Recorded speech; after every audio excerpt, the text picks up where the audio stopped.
So this morning, our last hike of the 3 hikes we're doing around the Ozark National Forest area and Buffalo National River is the Whitaker Point Trail. It's a pretty tough trail to get into. So when you're first driving into it, you take a ride onto a dirt road that's kind of unmarked. And then, you know, for the first about mile, you're climbing pretty steep. So we would definitely recommend a 4x4 vehicle to get to this trailhead from that angle. Cool fact about this is that this hike that we're taking is actually in the Ozark National Forest. The previous 2 were just in the Buffalo National River area. So this is our first hike in the Ozarks, about 3 miles round trip in and out, and it's kind of special. It's one of the most photographed areas in all of Arkansas. It has this crag, or Whitaker's Point, that just kind of shoots out from the bluff. Super, super gorgeous. A lot of people get proposed to there. People love taking pictures of them kissing there. It's absolutely just a breathtaking sight. So we're really excited to hike the 1.5 miles and go check it out. Yep. Come along.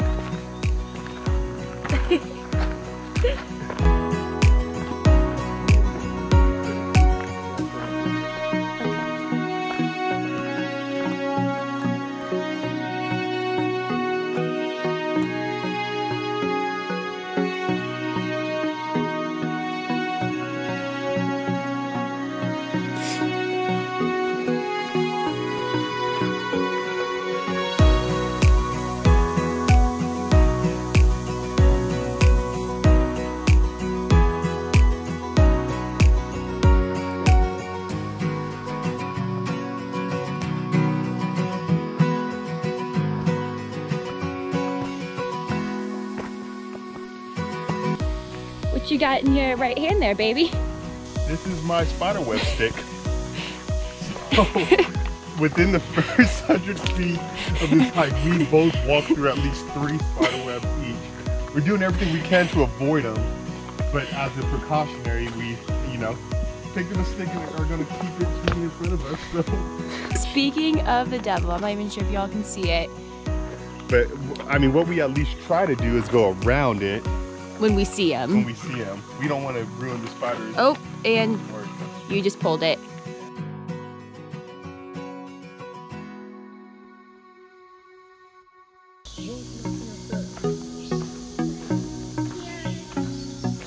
Last 2 nights.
So just got off the trail, back from Whitaker Point.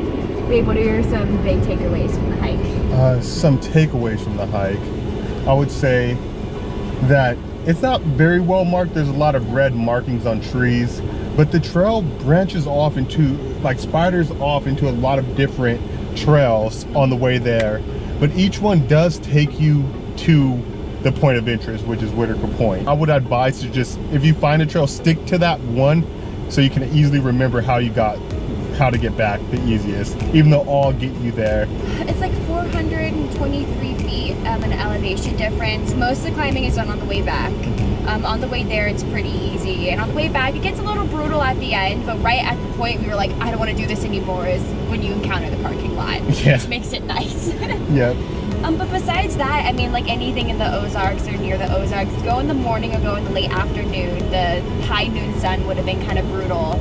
But we caught it at a really good time. Lots of butterflies, lots of nature. Lots of frogs. Lots of frogs, yeah. We saw quite a few frogs. All throughout the creeks, you'll see a lot of frogs just jumping up and down the path if you pay attention. You see a leaf move, make sure to look at it.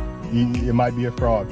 One other thing, there is one point right before Whitaker Point that resembles it for when you're on it, but it's 20 times smaller. 20 times smaller. And we thought it was Whitaker Point when we first came across it, until some friendly hiker was like, oh, you guys should see the actual point. This is right around the corner. And we were getting ready to pack up at that point. So when you see one point, hold on, go around the bluff. There's one that's 20 times more gorgeous, 20 times bigger, and incredibly photogenic. I see why it's the most photogenic rock in Arkansas. No doubt.